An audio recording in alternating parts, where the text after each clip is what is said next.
Hello, my name is Nicole Bandis, and welcome back. Today we're talking more of this de-stash kind of concept, only instead of talking about how to get the yarn out of our stash, we're going to be talking about some ways to keep the yarn from coming into our stash, because that's really the way that we can maintain some sanity around our stash. It's all good and well to get it out of our stash, but if we only just then turn around and buy more and buy more and buy more, or sometimes it's not even about buying, it's just about being gifted more and more and more. Whatever the case, if there's more coming in than we are using, then our stash is growing. So this is all about how to keep your stash from growing by not bringing more yarn in. And how do we do that? Because there is a psychological thing, an attachment almost, that our brains are just like, pretty yarn. I want it. I want more pretty yarn. And let me tell you, I am not guilty of this. 100%. I am right there, walking the walk of trying not to buy yarn and doing it anyway. So hopefully some of these tips that I've researched will help you on your journey and help me too.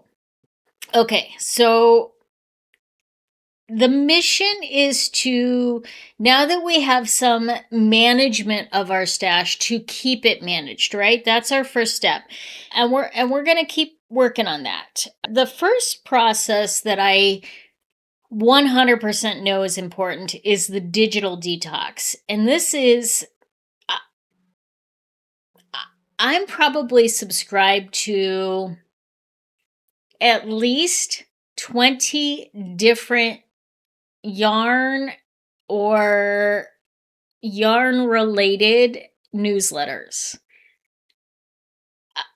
I haven't counted. Thank you, Farah. I appreciate that. And so the very first thing that I need to do is to detox my mailbox. Detox my mailbox. And what I mean by that is to unsubscribe from all of these newsletters that I know are so enticing when they send me, here's new yarn on clearance, here's some pretty yarn you might want to buy. We know this is your favorite yarn, buy more of it. New colors on sale, yarns on sale, and it is so tempting. The sale, when you feel like you're getting a good deal, I shouldn't say you, because I can't speak for you. I can only speak for me, and maybe even a little bit Farah here. When we feel like we're getting a good deal, the temptation to buy is even greater, because I'm like, I will use that yarn someday. But if I buy it on sale now instead of waiting until I actually need it, then I'm getting a better deal. If I wait until I actually need it for a project, I'm going to spend more on it. So I may as well buy now. The fallacy in that is that we change, our moods change. Yarn that I bought 2 years ago because I thought, oh my gosh, I'm totally going to use this yarn on this project. I had a very specific project picked out for that yarn. I don't even know what the project was anymore. Could I have associated with it? Could I have done something? Yeah, but even if I do that to where I remember what the project is, I'm no longer inspired by that project anymore.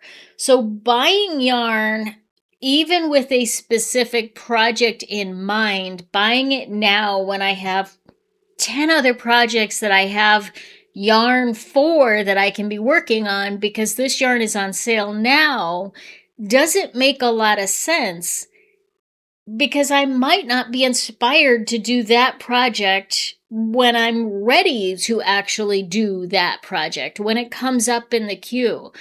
So if you're going to do this, make sure that you only have 2 or 3 projects in your queue that you're working on right now, and that the yarn that you're buying is actually meant for a project you're going to be working on in the next 2 months. Put some parameters on it. I'm saying 2 months. It could be whatever. But if you have so many projects or so many whips that you know you're not going to get to that for another 3, 4, or 6 months, maybe it's not a great idea to buy that yarn. Even if those things are saying it's on sale right now.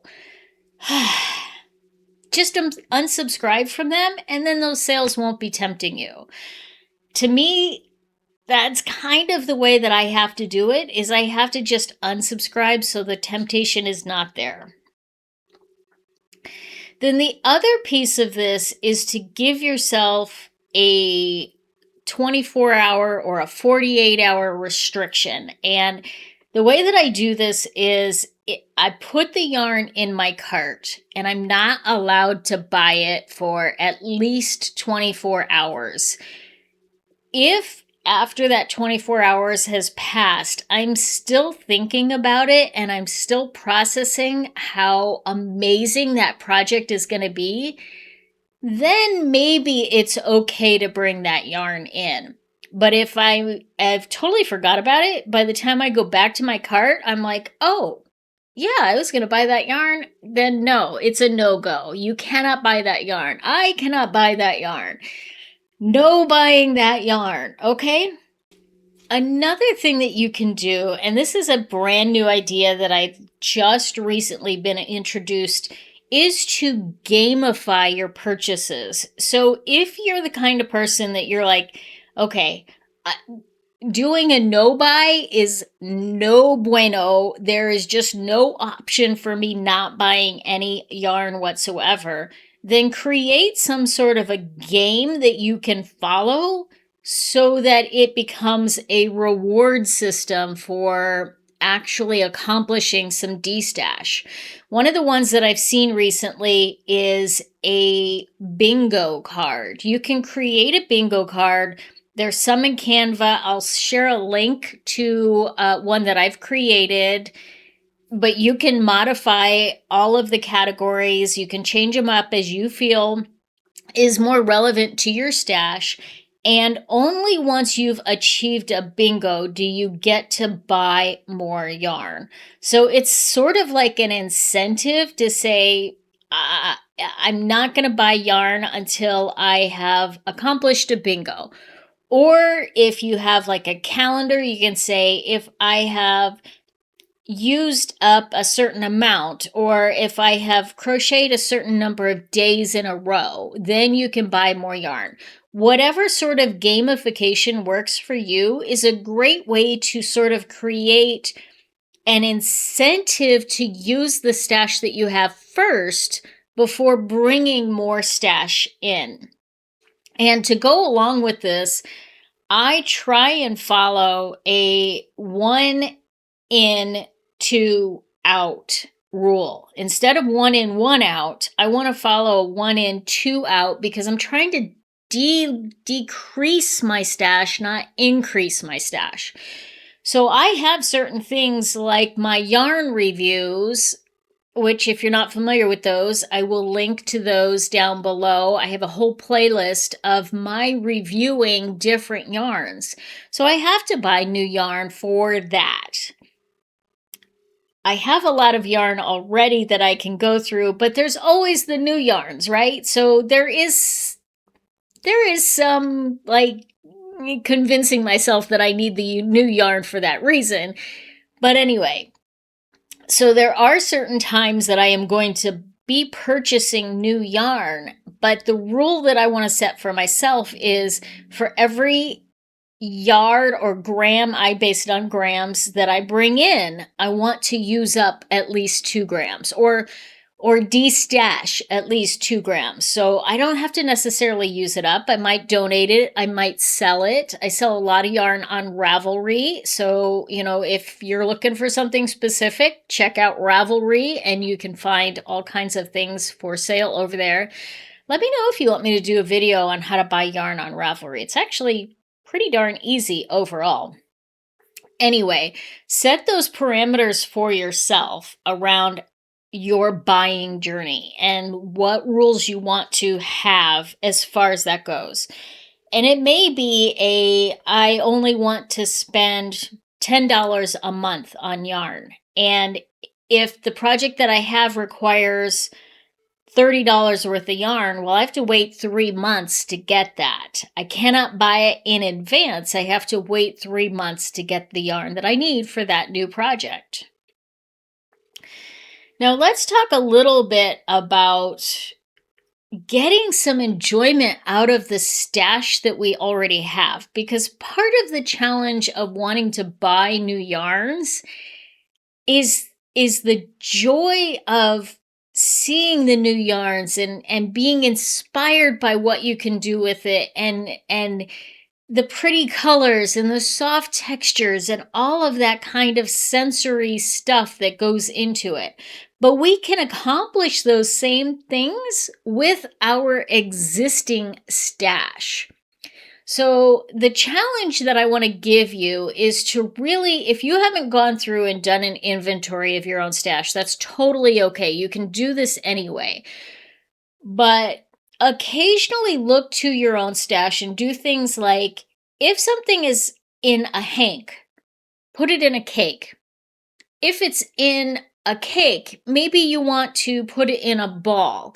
So change up the way that the yarn is put together for use, because when you clean it up, when you put it together in a different way, all of a sudden it could be like buying new yarn. You're doing something with the yarn that has been just kind of sitting there, maybe collecting some dust. And so this might inspire you for a new project. The other thing that I do a lot of is I will take my yarn and I'll say, okay, I want to make a crochet top. And I know that a crochet top is going to take about 1,500 grams for the size that, or 1,500 yards for the size that I would wear. So I'm going to find in my stash what yarns that I have that are about 1,500 yards, or, whatever. I'm going to look for something that inspires me. I might pick something off my shelf and say, okay, here's a good example. So I have this yarn that I purchased thinking that I was going to make a crochet sleeves for a jacket with it. And it didn't work for the jacket that I was making, but I still have it. It's the Swish Tones DK from Knit Picks We Crochet. And it is really it looks more black or kind of grayish in there, but it's actually shades of purple. With some darker purple and lavender and those kind of things. And this is a beautiful yarn. I actually have 2 skeins of this. One that I've caked up like this, and one that's still in the hank hanging up there, actually. So it's a very lovely yarn, and I really, really like it. So what I might do is I might say, okay, well, I have, let's see, this comes in 100 gram skeins. So I have, and it's 246 yards. That means I have almost 500 yards of this. Then what I'm going to do is I'm going to go to Ravelry, and I'm going to say, I have a DK weight yarn that is a merino wool blend. I think it's a blend. Maybe it's nope, it's 100% merino wool. And I have about 500 yards of it. What can I make with this yarn? And when you use the search feature on Ravelry, it can really inspire you with all kinds of amazing ideas. I apologize.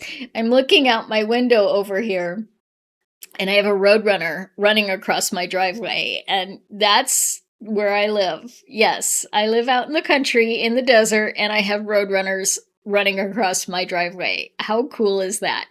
No, it's not followed by a coyote, but I do have coyotes that often frequent my neighborhood as well. So yes, I live where Acme could be selling products, including maybe yarn. Anyway, I digress. So you can use Ravelry to inspire you based on what you already have. So let Ravelry suggest patterns to you based on what is already in your stash. You just go in and you tell it, I've got a DK weight that's merino blend.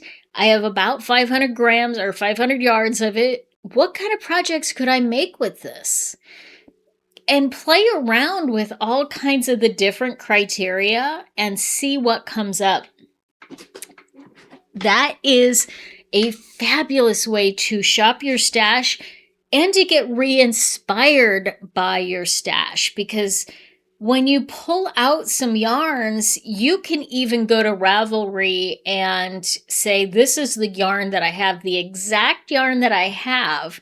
And then you can click on what projects have been made with this yarn. And you can see all of these beautiful, stunning projects using that exact kind of yarn. And if you're doing this on, kind of one of those days where you're like really kind of wanting to buy some new yarns, the ideas that you come up with, take some time to put those together as a kit. So it's kind of a build your own crochet kit.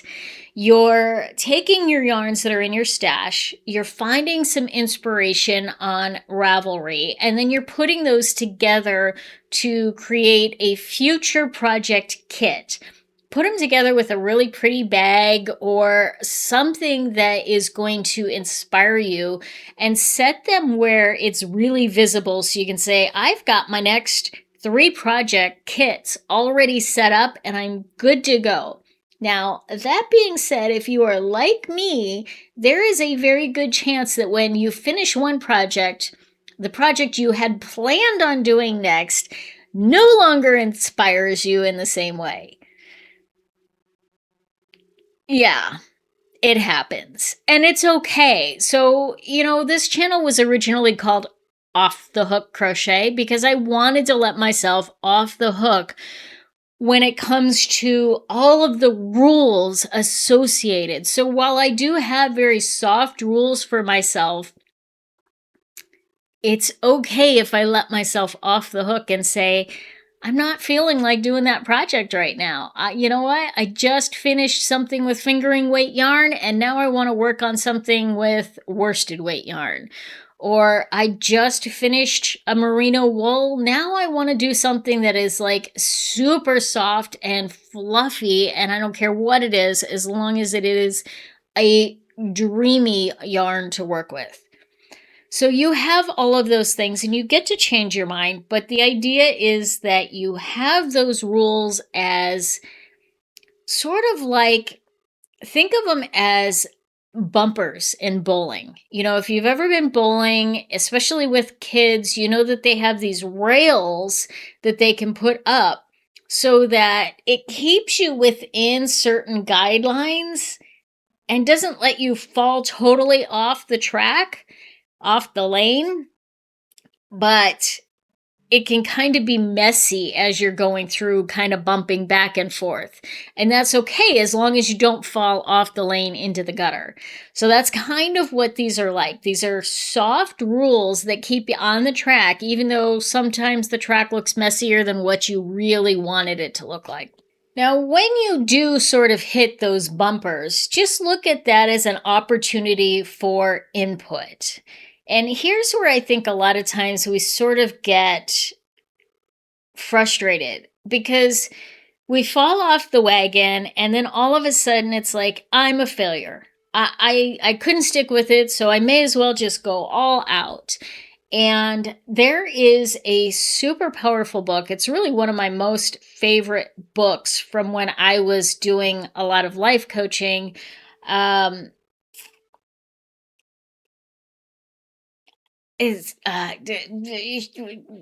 will tell you, I think it's called The Willpower Instinct.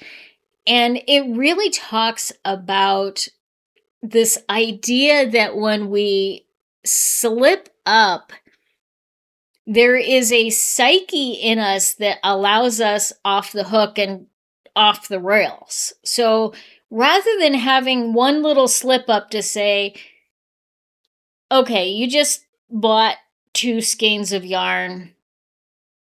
You were planning on not buying any.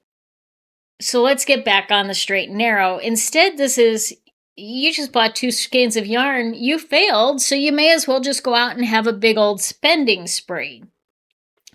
The idea is not to let yourself kind of fall into that trap. It's okay if you went out and bought 2 skeins of yarn. Think about why you did that. What was the reasoning for it? How can you pivot from that in the future? How can you work to prevent that in the future? And, oh, by the way, it's okay. Let's get back on track now. Give yourself permission to make mistakes, because when you give yourself permission to make a mistake, the mistake gets less significant. And build yourself some accountability. This is a fabulous idea. Really reach out to some people that you know, whether it's here in the community. We have a community page. Did you know that? Yeah, there's a whole community section, and you can on YouTube reach out and participate in the channel community without necessarily just commenting on videos. There's a whole post section that you can actually reach out and use as well. So I encourage you to reach out to that, or find some other means of accountability and, set a goal for yourself and say, hey, this is what I want to do. Accountability is great because you can say, I'm really tempted to buy this yarn, and get somebody to help talk you off the ledge, or at least if you have to rationalize it enough, maybe that allows you to talk yourself off the ledge. Now, I don't want this to come across as feeling like you are not giving yourself permission to do something, or that it's so accountable, because look, I have that husband that is very, very, very, very frugal. And I have been in a position where I felt like he was judging me for what I was buying. Now, to be wholly transparent, he was not judging me. I felt like I was being judged. Totally different concept there. But it was very much an internal thing, because I was judging myself and I attributed that to him. So that's not what I want this to be about. I don't want this pressure to feel so negative that you begin to hate your craft. That's not what it's about at all. But if having a little bit of accountability helps you to kind of keep on the straight and narrow, then that's not a bad thing either. So gauge it based on who you are and your personality, and if having some accountability would help you, seek that out. Groups online, the YouTube community, or, some friends and family members, whatever works for you. Just don't have it be the yarn store owner. That would probably be a bad thing. Yeah. Anyway, let me know how you think you're going to have some accountability, or if you're going to do some accountability in your own world to meet some of these goals. I want to hear from you. I also want to hear what ideas you have for maintaining a no-buy process. There are so many fabulous ideas out there. Let's use this comment section as a community resource for all kinds of different ideas on following that no-buy process. And let's see where we can get. Spoiler alert, I've already broken my no-buy. So it's time to forgive myself and get back on track. Okay. Yep. Okay, so we've survived the cravings. We've survived getting the stash organized. I'm thinking about doing a stash buster episode where I talk about and share different ways that we can actually use up some of the stash. So if that's something you're interested in, let me know. It's not going to be next week, but I might do it for very soon if I get a lot of feedback that that's something y'all are interested in. Thank you so much. Make sure you like this video because the algorithm, yes, that algorithm loves that and shares it with more people. It's like currency for me. And subscribe if you're not already. And Farah, frog us out of here.